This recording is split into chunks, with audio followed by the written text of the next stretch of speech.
The following content is for entertainment and educational purposes only. It does not constitute means for diagnosis, healthcare advice, nor treatment. Make use of a qualified healthcare professional for such purposes.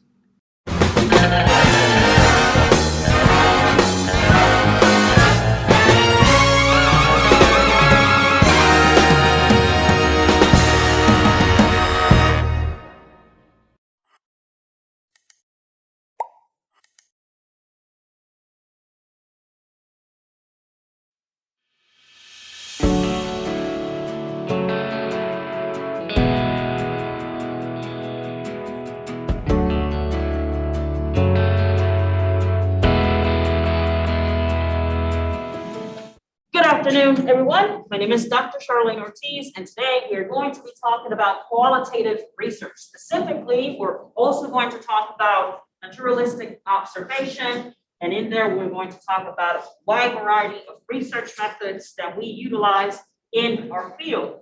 Remember that qualitative research, what does that sound like, right? It sounds like qualities, right? So contrary of the things that we've seen in previous lectures, that we focus on the statistical procedures of things, right? And the more mathematical processes that we utilize in order to study behavior, right? So if you're in the field of social work, counseling, psychology, notice that we do utilize statistical procedures to come to our conclusions. However, sometimes we are not able to conduct those studies. Why? Because we may not have a clear understanding of this phenomena as it is. Therefore, qualitative research comes into play. So let's get started with our lecture. Now, let's talk a little bit about naturalistic observation. When we are talking about naturalistic observation, I need you to consider how behavior is in its natural environments, right? How is behavior expected to occur in its natural setting, right? And what do I mean by that? The way you're behaving here in the classroom is probably different than the way that you behave when you're in your house all alone dancing to 80s music when nobody's watching, right? Maybe that's the natural you, right? Whereas here, you will carry yourself in another fashion. And why is that? Because you're not in your natural environment, right? You're not in that setting. I'm not here to study your behavior, right? Therefore, it is really useful for psychologists and researchers and persons in the social sciences to have the opportunity to observe behavior as it is naturally occurring. In this sense, if we go back to our slides, notice that I am highly interested in finding out where that behavior is expected to occur, right? So I'm highly interested in finding out that behavior. Where is it occurring, right? So for example, if I want to observe learning behaviors at a college campus, guess where I have to go? To a college campus, because I want to observe that behavior as it is naturally occurring. There are some key factors, right? There are some key factors that we need to concern ourselves with in order for our research to be useful, our research to be beneficial. One of the things that we would consider, right, if we go back to our slides, we have to conduct this study in a fashion that we are not actively trying or passively, we're not trying to change what is being observed. We're not trying to manipulate things as they are occurring. Because if I start manipulating this specific environment, notice that now I am defeating, right? I'm not doing exactly what it is that I wanted to do. Because I want to observe your natural behavior, and I don't want to do manipulation. If you remember from our previous lectures, you remember that one of the intents of an experiment is to have as much control as possible. I want to be the manipulator. I want to manipulate that independent variable. I want to control the setting. I want to control what the participants are exposed to. And this is the complete opposite. I want to do absolutely nothing that would interfere with this naturally occurring behavior. An example that is provided here by your textbook would be, let's observe your buying behavior at a grocery store. All right, let's observe your behavior at a grocery store. And for those of you who are interested, right, for those of you who are interested in IO, right, in industrial and organizational psychology, this will be very beneficial. What are the spending habits? What kind of products are people drawn into, right? Products in the front, products in the back of a shelf, right? Now, it's really interesting because some of the things that we can come across when it comes to this specific type of research is that sometimes, right, we may come across the situation that we would have external validity, right, that we would have some external validity, but then we could come across issues of low internal validity. Let's talk about more specifics about naturalistic observation. Notice that in this particular regard, we're looking at a natural setting. And what do I mean by a natural setting? I'm talking more specifically of where, the location in which we typically expect that behavior to occur in, right? I'm interested in finding out that location, right? So for example, if I'm interested in flirting behaviors at a college bar, and I have identified this as a location of interest, that's where I should conduct my observation. If I'm interested in flirting behaviors of young people, but I'm focused on college students, maybe going to another bar, right, wouldn't necessarily be reflective of that phenomenon, right? So I want to make sure that I'm selecting the correct place. Any questions so far about naturalistic observations or a natural setting? All right, good deal. Now, another thing that could be important, as I said, I don't make any arrangements. I don't set any sort of manipulation in regards to that observation. But notice that even though I am there to observe the behavior, it can actually be difficult. It can be very difficult to try to observe a behavior. There's many reasons for that. One of the reasons may be because the persons that are being observed are aware that you're there, right? So that's a big issue, that they know you are an external agent, right? Think about any time you were in school, right? Anytime you were in school and the principal just showed up to the classroom, just sat in the corner. Are you going to behave the same way? Of course not. You were in your best behavior, right? Think about when you're driving down the street, right? You may be doing a little bit more than speeding, right? But then all of a sudden you see blue flashing lights. Notice that now that you are aware of the presence of an observer, your behavior is going to change. So that can make it really difficult for the person who is observing to make accurate observations. There's many issues that can come across that we can know about naturalistic observation, and we're going to cover some of those ethical concerns as well. There's bias, there's so many different factors that come into play when we're talking about naturalistic observation. Let's talk about a contrived setting. Sometimes I won't have access to that natural setting, right?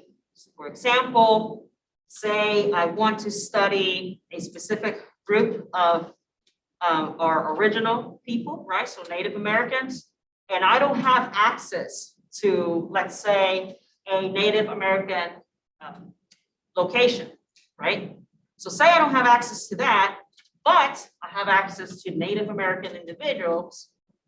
So what I could do, next best case scenario would be to arrange a location that is intended to mimic that natural setting as much as possible. I am trying to mimic this particular setting through a contrived setting. One of the benefits of mimicking, one of the benefits of trying to mimic this natural setting It can facilitate the frequency. How likely is this behavior to occur? Right? It could make it a little bit easier, facilitate that behavior that you're trying to observe naturally. Now, there are many, many issues, right, that involve the aspects of control. One of them being that it is impossible to control most things, if any, quite frankly, in a natural setting. It's very difficult to have that control. In a similar fashion,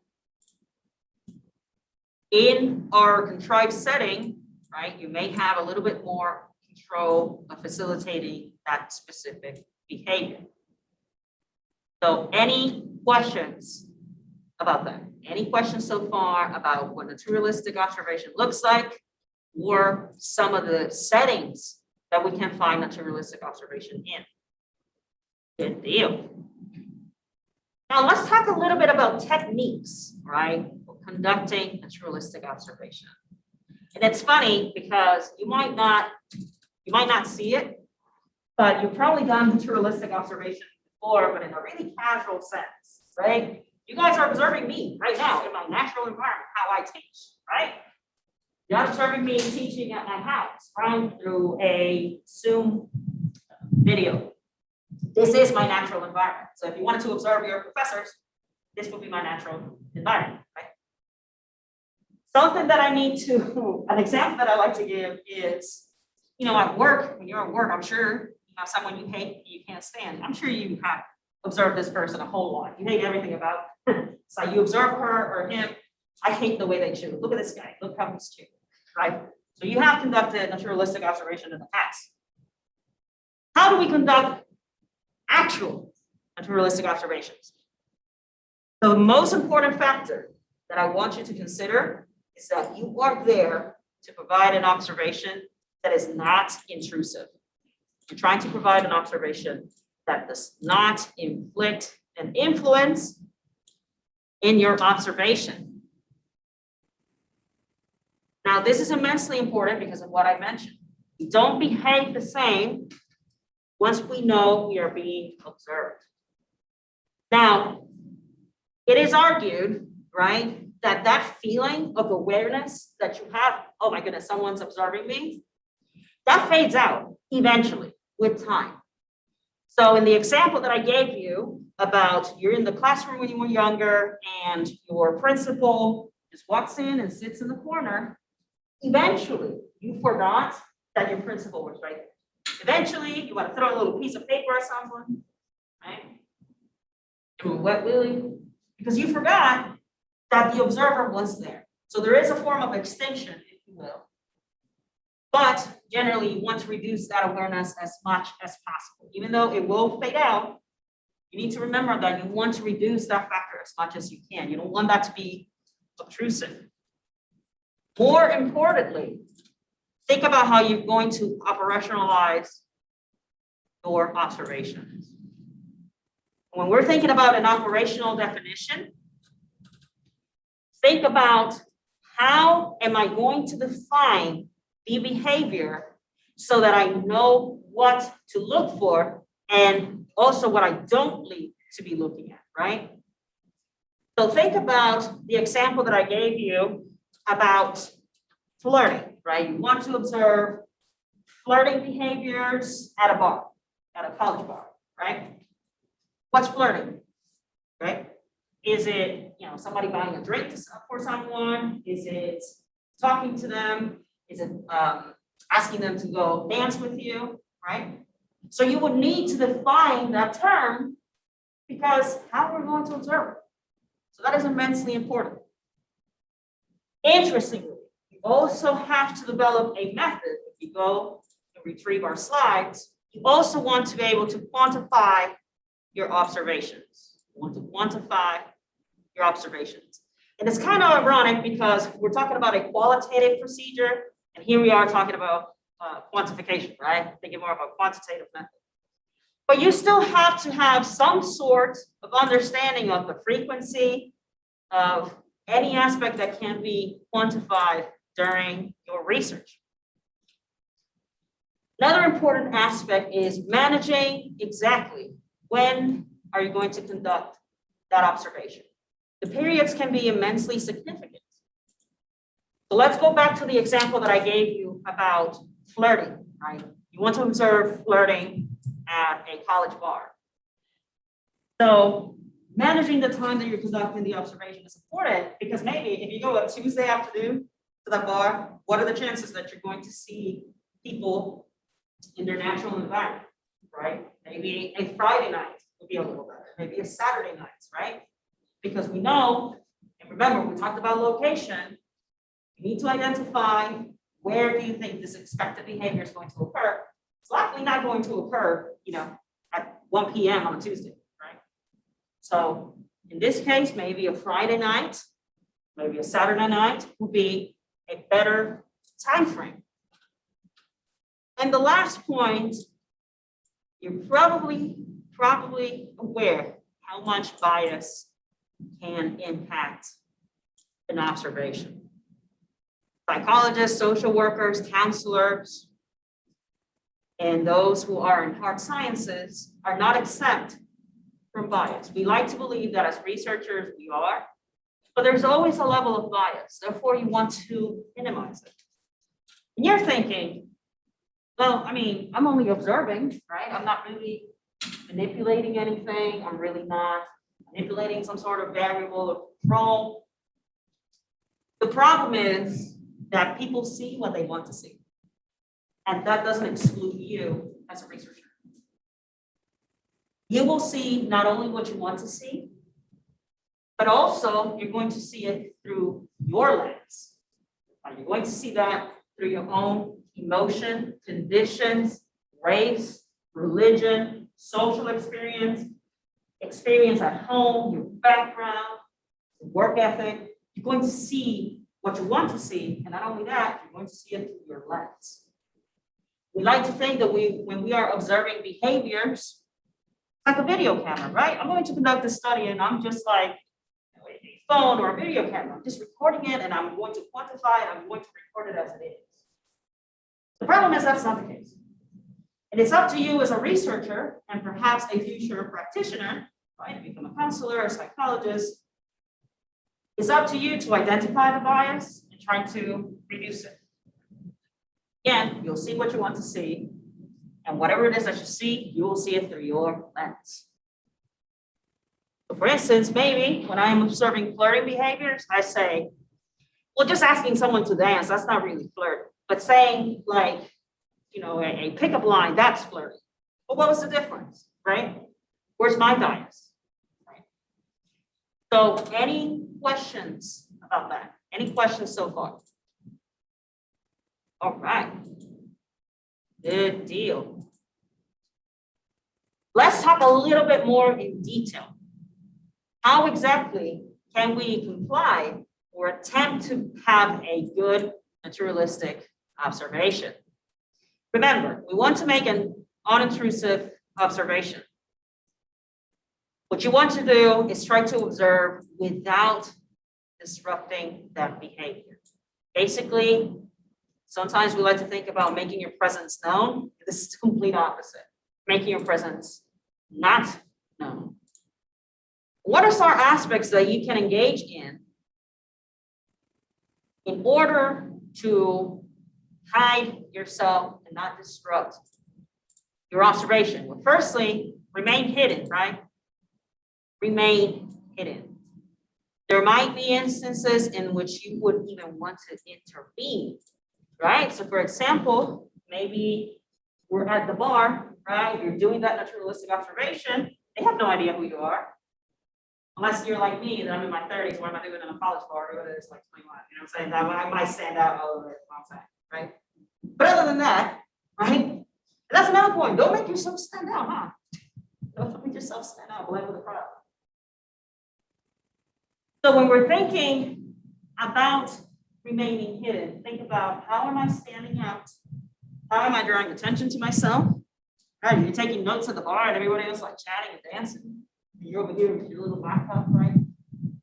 So notice that you want to keep yourself hidden. Remember that I mentioned earlier that a participant, person that's being observed, eventually becomes used to. They become habituated with your presence. So for example, sometimes when you become a psychologist, for instance, sometimes you might have to do some naturalistic observation. So say you have a client who has some issues at school, and then you're like, okay, I want to observe this as it occurs. And generally, the first response you're going to get from the parent is, well, if my kid knows that you're in the classroom, they're going to be angry. But notice that people are naturally inclined to become habituated to your presence.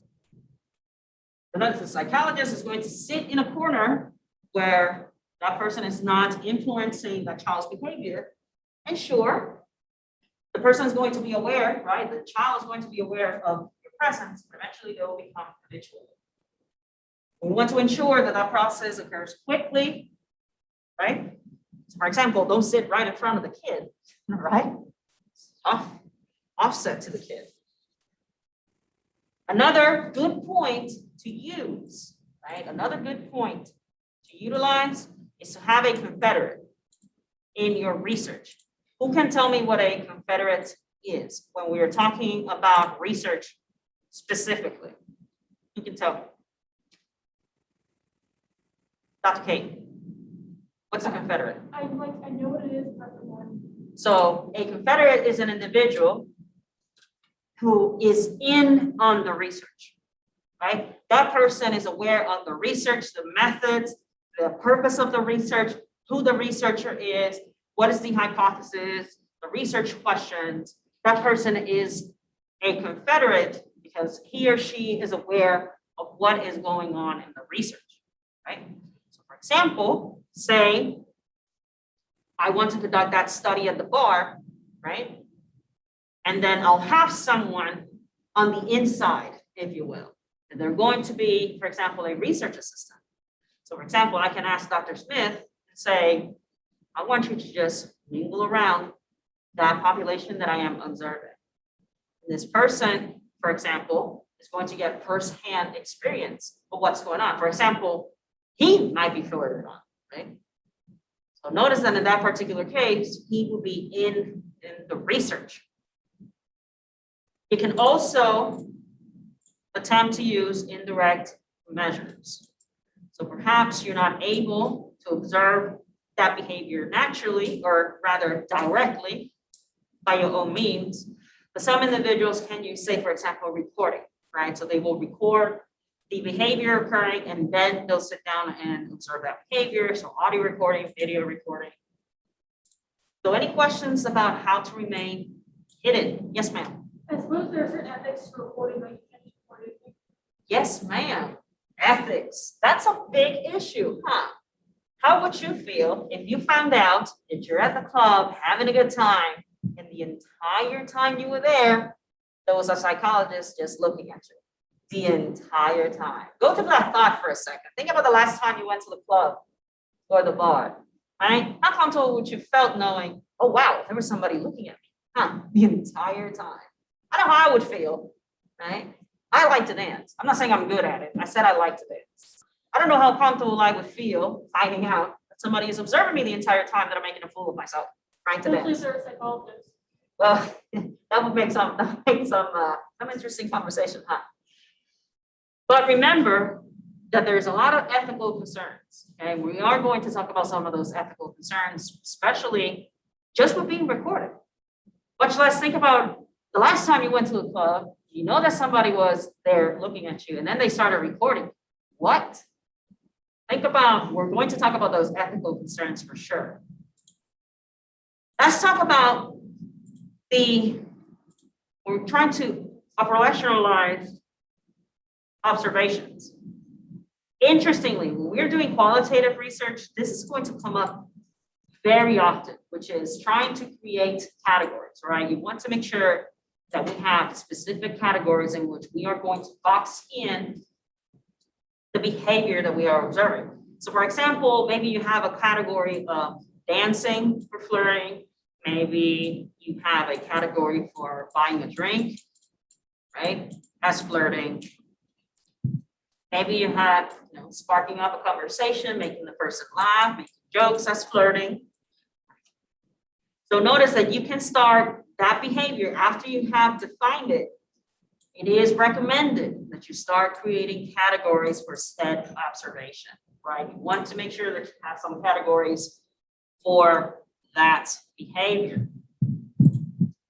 Very interestingly, and some people do forget about this step, you want to ensure that you have an example.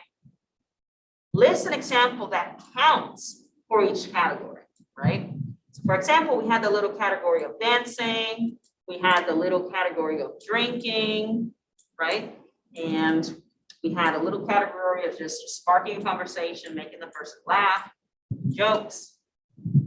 So notice you want to provide an example for each. Is dancing simply if they dance for a minute, if they dance a couple songs, right? Together.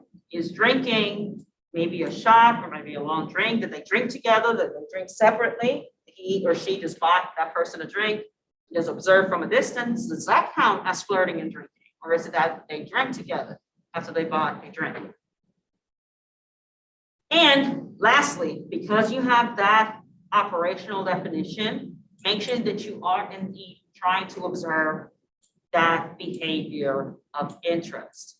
This relates an awful lot to your bias, because maybe I am trying to observe what I want to observe instead of the behavior of interest that I have very clearly operationalized previously, before any set observations were occurring.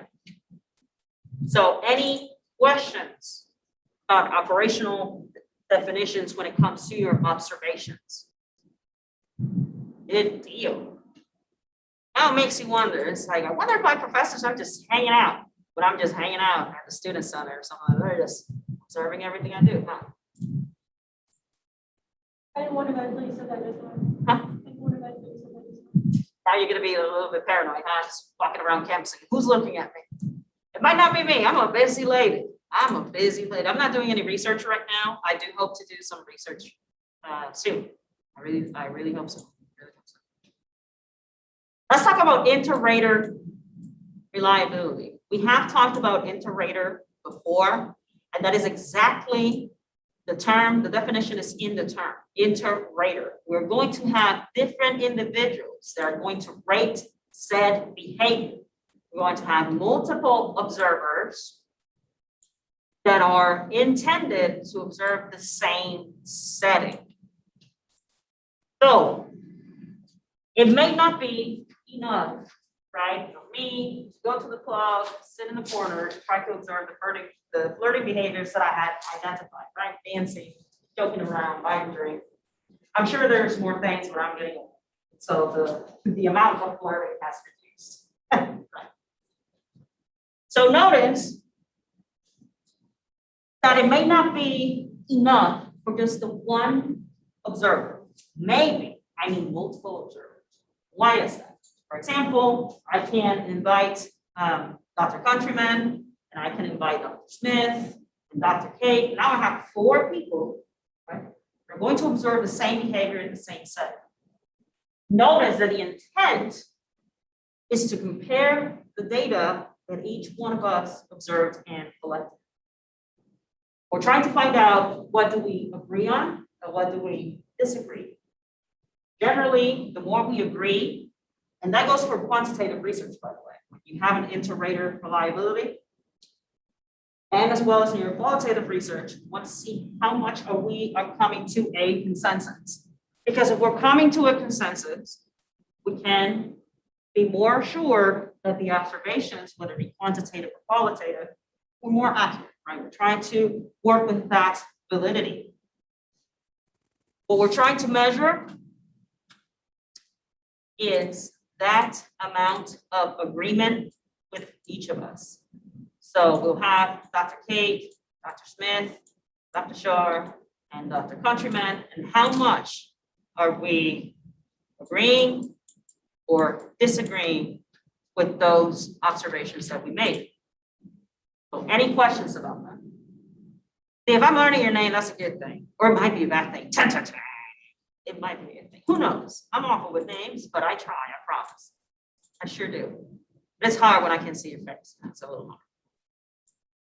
Let's talk about another technique to conduct an accurate naturalistic observation. Notice that there are multiple ways in which I can count, in which I can quantify my observations. Think about the interval method. What is the interval method? What I am trying to do is divide, right? I'm trying to divide the observational period into equal intervals of time, and then recording whether or not those specific behaviors occur in each interval. Notice that the intent is to see whether or not there was a difference in the time frame that you were observing that behavior. Remember the example that I gave you earlier. Is it better to observe flirting behaviors at the club on Friday night, or is it better to observe a behavior on a Tuesday? Am I going to split that up? So for example, every Friday from 10 p.m. to 2 a.m. and splitting that in sections, the way I can see whether or not that behavior occurred in each specific interval that I had predefined. We also have, if we refer back to our slides, notice that we also have a frequency method. And frequency only means how much, how many times is this behavior occurring at a certain time period. Maybe your research question was to compare said flirting behaviors between a Tuesday and a Friday. Maybe the whole intent is to try to quantify that frequency. How often are you observing this phenomenon? Notice that here you will have a predetermined period of time. It wouldn't be random. You would already have a predetermined period. So for example, I'm going to observe flirting behaviors on Tuesday from 6 p.m. to 10 a.m. And then on Friday, I'm going to do the same exact thing. So it would be predetermined. Another method, right, to quantify, and I know it sounds like an oxymoron almost because we're doing qualitative. As I mentioned earlier, when we hear the word quantifying, that doesn't sound so much qualitative, is it? But notice that we can do so because we can also find out and utilize the duration method. The intent is to record, right, the amount of time, how long did those persons, those individuals that were observed, how long did they engage in that behavior at a fixed and specific time, right? How long did people flirt at 10 p.m. versus how long did people flirt at 12 at midnight, 1 a.m., 2 a.m.? How long did people flirt? Did they only flirt for 5 minutes, 10 minutes, the entire time they were there from 10 to 2? Let's also consider, if we retrieve our slides, let's also consider the latency method. What this entails, I should say, is that we're going to record the duration between the occurrences of said behavior, right? Between the occurrences, right? So for example, we have flirting here, and we have flirting here. So we're also interested in the periods, I should say, in between the set already definition of that observation, what you're actually trying to observe, that behavior that you're trying to observe. Any questions about that? Any questions? Fantastic. Good deal. Hashtag fantastic. I haven't said fantastic in a while. I'm slacking, guys. I'm slacking. I haven't said fantastic in a while. Let's look into how can we manage, right, the observational period, right? Because I know that at the beginning I mentioned the big deal of qualitative research Just let things flow as they flow, right? We won't necessarily have that much control, but notice that here I'm using the term manage. Well, because there are things you can still manage without necessarily impacting the observation you're trying to make. Notice that we can engage in time sampling. What you're trying to do is that you're going to split that fixed period of time into smaller intervals, right? Trying to split that fixed amount of time. So for example, flirting at 10 p.m., flirting at 2 p.m., 2 a.m. And this 2 a.m., I'm going to split it. I'm going to split it into smaller intervals. For example, from 2 to 2:30, and then later on, my other interval is going to be from 2:31, say, until 3, right? That'll be one example. I'm trying to split that specific fixed interval until the whole period, until the 2 to 3 a.m. has been completed, right? So you can actually do a sampling even further within the time frame that you're trying to observe your participants. Interestingly, we can also do some form of sampling based on the event, right? So we can do event sampling. What does that mean? Well, similar to my little time sampling, right? Splitting my fixed time, instead of the time, we are splitting that observation. Right? We're splitting that fixed period of time, but recording the behaviors, right? We're more interested in seeing any different behaviors that occur in each time. So what does that mean? Let's think for a second that at 10, we had the behavior of dancing, drinking, right, and making jokes. Notice that perhaps when we're doing event sampling, it may be that at 10 p.m., most of the behaviors that you observe, guess what it's going to be when you first get to the club? Drinking, right? Drinking is probably going to be that behavior. So you're buying drinks, flirting with people. Maybe afterwards, let's say at around midnight, right? You started observing, whenever we sampled from 10 p.m., we noticed that the common behavior was drinking. And then at around 12 a.m., you start noticing that the behavior, the events that you're trying to sample, it might be joking around, just having a good time. And then by 2 a.m., you are on the dance floor. You are engaging in another flirting behavior, right? So notice that those different events, because you measured at different time frames, right? You were sampling from different time frames. Notice that your observations were different. The behaviors that you were looking at did in fact change. Any questions about that? Good deal. Let's go back to our slides.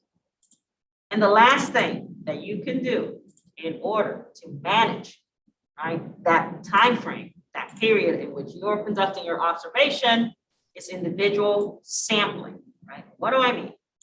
What you're trying to do is, after you have split that fixed time period into smaller intervals, what you're trying to do is observe the behaviors of specific individuals, a different participant in each time interval.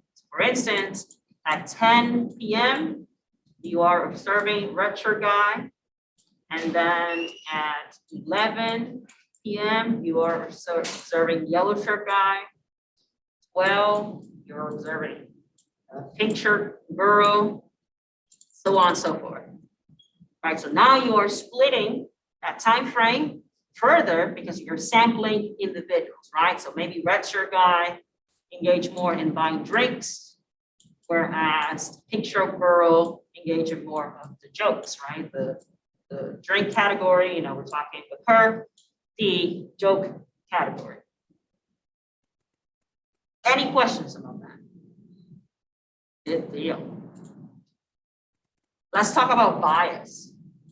Let's talk about some of the ethical concerns. You always want to make sure that you're minimizing bias, whether that be in research or in practice with your own clients or patients later on. Notice that one of the things you want to limit is observer or experimental bias. And what do I mean by that? What I mean by that is that knowledge, right? The knowledge of the purpose, right? You knowing what you're trying to look at, you knowing what the research questions are, what is the purpose of this research, you simply knowing what it is can actually influence how each researcher is looking and interprets a situation. And you might have even seen that even with assessments, right? For example, if you're ever taking a psychological assessment, I feel like a lot of examinees, I would say a good percentage of the time, are simply trying to figure out what are they trying to find out about me? What are they trying to find out about me? And why is that? Because that's going to change your behavior, right? That's going to change your responses. And the same happens on the researcher side. I am going to act a certain way and look for certain things when I am conducting my observation, simply because I am aware of what the purpose is. So in the example that I gave you earlier, say we go to the club and we are observing naturally occurring behaviors of flirting at the bar, the club, and then there's four of us, right? So we've got Dr. Countryman, self, Dr. Smith, and Dr. Case. Notice that because Dr. Smith knows what the purpose is, which is recording and doing the observations for drinking, jokes, and dancing as flirting behaviors. Because he is already aware of what I'm looking for as a researcher and him as an observer and assistant for the research, notice that that's going to influence how he sees that behavior. He could become skewed or biased into looking for those behaviors. So think about, for example, maybe some of the drinking that was going on had nothing to do with flirting, but because he is aware of the research purpose, now he is biased. Now he's looking for, okay, let me look for drinking. Is that guy flirting with that lady? Maybe not. Maybe he was simply there to grab a drink and go back to his devices. Now, there are possible ways to reduce this specific form of bias.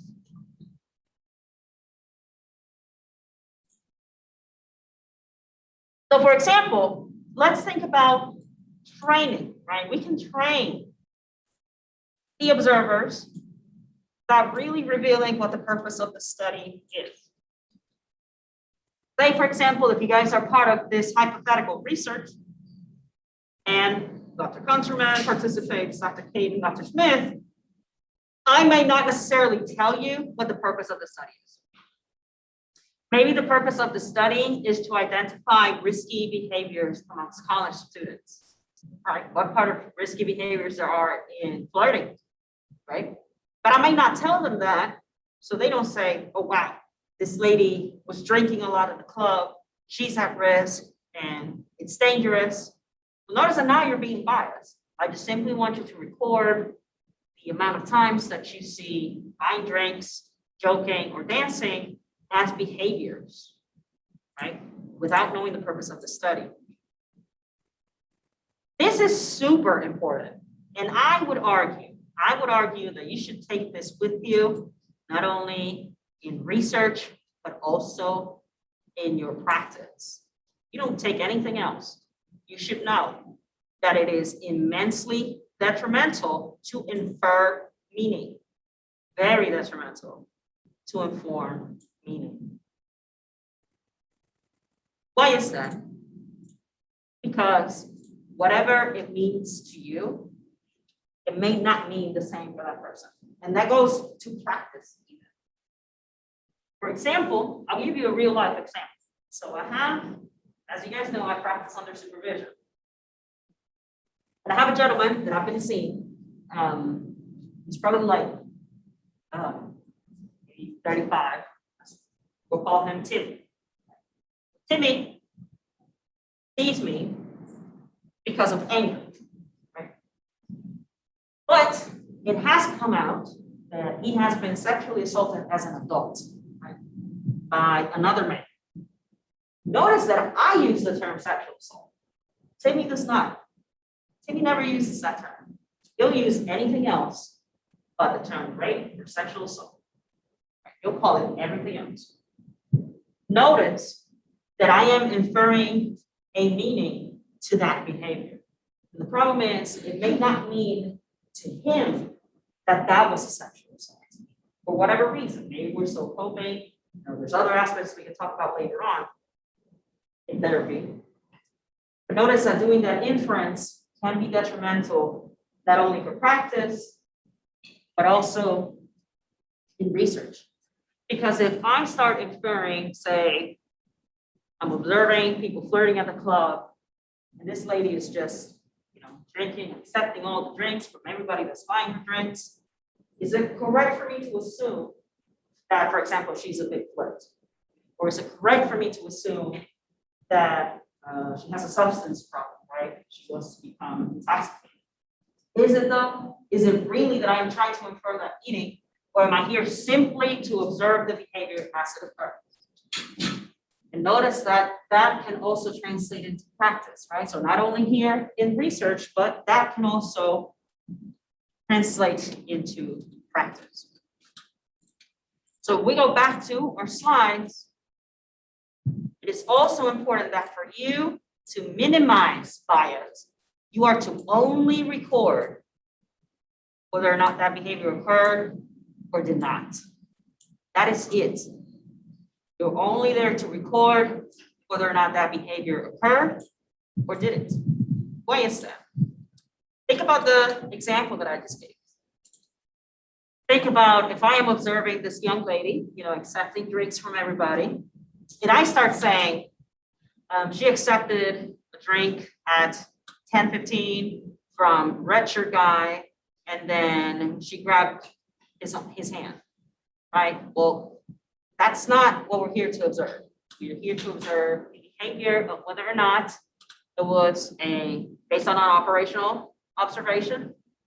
I'm here to look at that observation, not if she was grabbing people, right? If she was kissing people, right? I am here to only record if the said behavior that I had defined previously occurred or did not. Any questions about that? Fantastic. Fantastic. Let's talk a little bit about ethics in regards to naturalistic observations. It is expected that researchers are able to observe the behavior without influencing the occurrence, right? So for instance, very similar to the example I was just providing, observing drinking behavior at a college party. God forbid I'm ever around a college party with any of my students. God forbid. I would do the complete opposite of that. It's like, there you are, here I go. Right? This complete opposite direction, right? God forbid. Notice that you want to be able to observe this behavior without becoming a partner that can influence, for example, the participant's perspective. So think about, for example, if I were to attend a college party, or I go to that college bar and I'm the one, right? You observe that researcher, I'm the one that's observing here. It's like, oh man, that's Dr. Shar. Maybe I shouldn't be drinking this much. Maybe I shouldn't be dancing this much. So notice that now I have changed your behavior. I have changed what you were actually going to do, which is essentially unfair to you, right? It will be unfair to you as a person who's being observed. Any questions about that? Any questions? Yes, ma'am. If you were in that setting, would you have to disclose afterwards that you were observing those people like different? So the question was, for those of you who couldn't hear, is do I have to disclose, right? Do I have to disclose, hey, by the way, I'm over here, I'm a researcher, I'm trying to observe you naturally. How many of you say that after the observation, I need to approach every single person and be like, hey, by the way, my name's Dr. Shar. I'm with this university. I'm here for this research. What do you guys say? How many of you say I have to do that? And we got one person. How many of you say I don't? I just don't have to go to that. The best answer to that is not having any identifiable information when you're drawing your observation. So for example, if I'm observing red shirt guy, I mean, how many billions of people have red shirts, right? Versus, oh, this guy that has a dragon tattoo in his neck. Well, that's less people, right? And if I have, another thing would be not naming the bar, right? So you wouldn't name necessarily the bar that you conducted these observations in. Basically try to not provide any identifying information, right? Not provide any identifiable information. All right, so let's revert back to our slides. Now, let's have a short overview of what we discussed so far. Qualitative, remember, involves qualities. It will involve qualities because it is non-numeric, right? Even though I just talked about quantifying observations, notice that I'm still not necessarily conducting any statistical procedures, right? I'm still not doing any sort of quantitative analysis over the data that I am observing. But if you notice, in our overview, remember, even though I am quantifying certain things, this is still a non-numeric approach, right? We're conducting non-numeric observations. That is because we are drawing conclusions without statistical analysis. So let's think a little bit about correlations, ANOVAs, analysis of variance, right? Let's think a little bit more about the quantitative side. In order for you to draw a conclusion in your discussion section of your research, you did in fact use statistical analysis to draw that conclusion. So for example, we'll say there was a statistical significant difference between people who received therapy and people who didn't receive therapy, decreased their anxiety, significant at a p-value of less than 0.05. Because that number, when you ran your statistic, it was significant, your alpha was significant, you established your alpha at 95, therefore, any statistical analysis that you find that was less than 0.05, you got a statistical significance. But in order to conduct qualitative research, we are drawing conclusions without any of those statistical procedures. You are conducting that conclusion. You are conducting that conclusion. Notice that in this process, if we go back to our slides, we are focusing on determinism. Now, this is very broadly defined. Determinism is basically a general assumption that we have in science that basically every action that you ever see in the ether of our universe, everything you ever see has a cause, right? It's something that occurred because something else preceded it and let the motions run. It led to the events. So determinism means that things that you are observing, right? The behavior you were observing is determined by another factor that influenced it before this observation. So the before and now, thinking that everything, all of the actions in the universe are indeed influenced by a cause. So whenever you're thinking about qualitative research, it is important to note these behaviors have a cause. These behaviors, the flirting behaviors that I see at the bar, at the club, notice that it is indeed influenced by determinism. We're thinking about a holistic view of behavior. What we're trying to understand is that behaviors are dynamic. They change, they grow, they become less, they become more strengthened. Their frequency Your behavior is dynamic. Behavior is dynamic, irrespective of the type of behavior. Even if you're observing something simple as waving your hand and saying hello, that behavior was dynamic. There was a social aspect to waving your hand. There was a cultural aspect of you waving your hand. It might have something to do with adjustment. Maybe you're too anxious and you can wave at people. Even something as small and trivial as it may seem, is just like, hey, Dr. Countryman, how you doing? Even something as simple as that is already so complex because behavior is indeed dynamic. Notice that it will be different. You need to understand that behavior, even though we are in the business of predicting behavior, right? Mental health is in the business of predicting behavior because the best predictor of future behavior is past behavior. So if I know where you are now, I can determine where you were in the past, what aspects influence that current behavior, and how can we change them so our behavior doesn't continue this way. So for example, you're depressed, I can understand what leads to depression. Let's change that variable so that way this behavior doesn't continue, right? So we're in the business of predicting behavior. But we need to understand that each behavior, each circumstance, each observation will indeed be different. Drinking looks the same for everyone.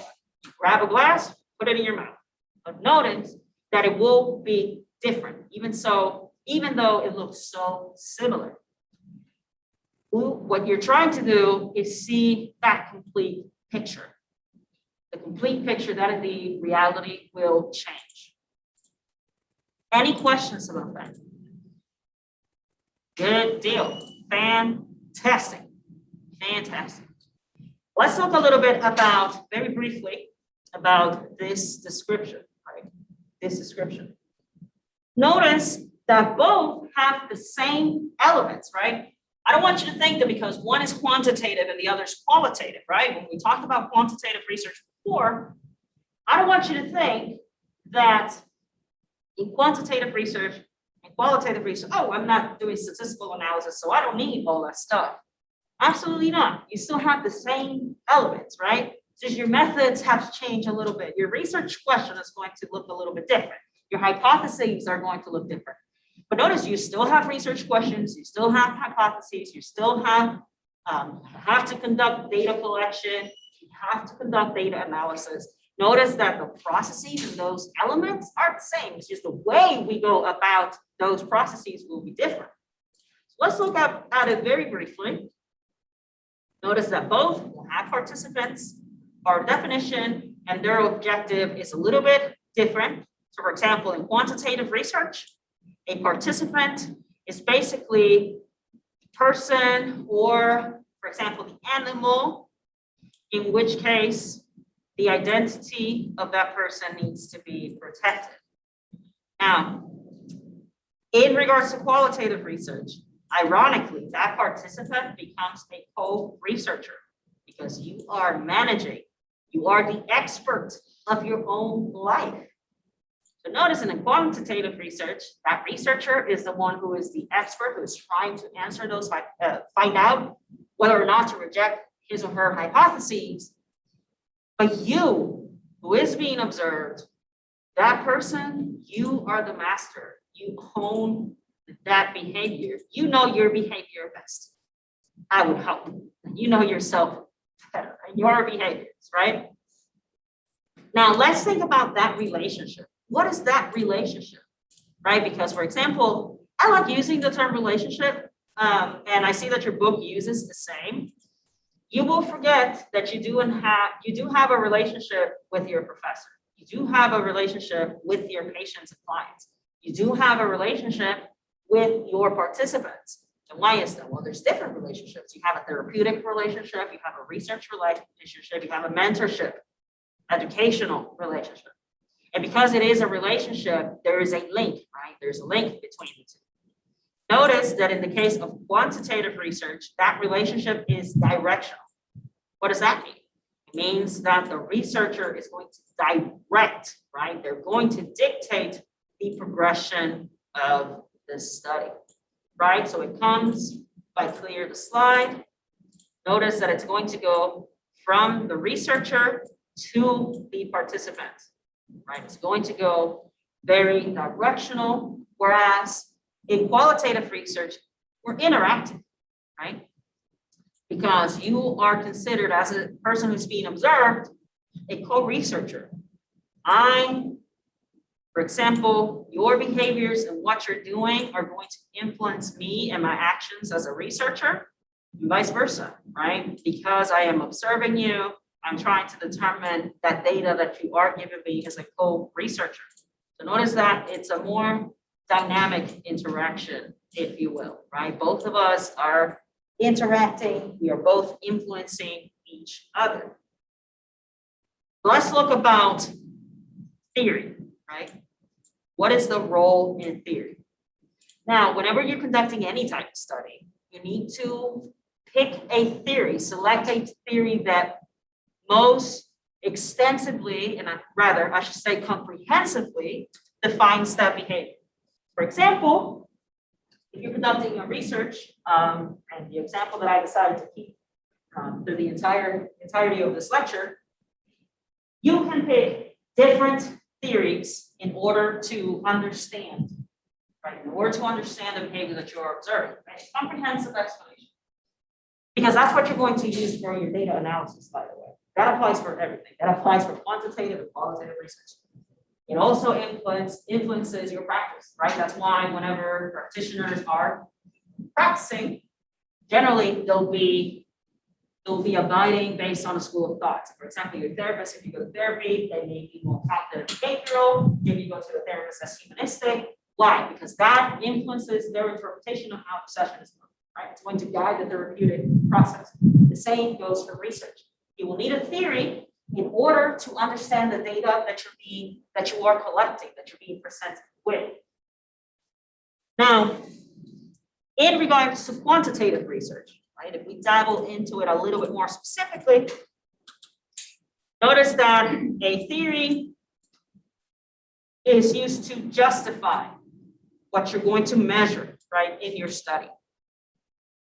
Whereas in a qualitative research, the response that is recorded in the study will be modified as the data is collected. Right? As you are collecting this data, that theory will influence how you're measuring this data, how you're collecting this data. Speaking of which, let's move to our next term. Nice segue. Look at that. Real YouTuber over here. Look at that. Look at that. Hashtag Dr. Shar. All right. So let's move into data collection. Clearly, in quantitative, we talked about quantity. Therefore, it is numeric. Whereas in qualitative research, how do we tend to describe qualities? We tend to describe qualities with words.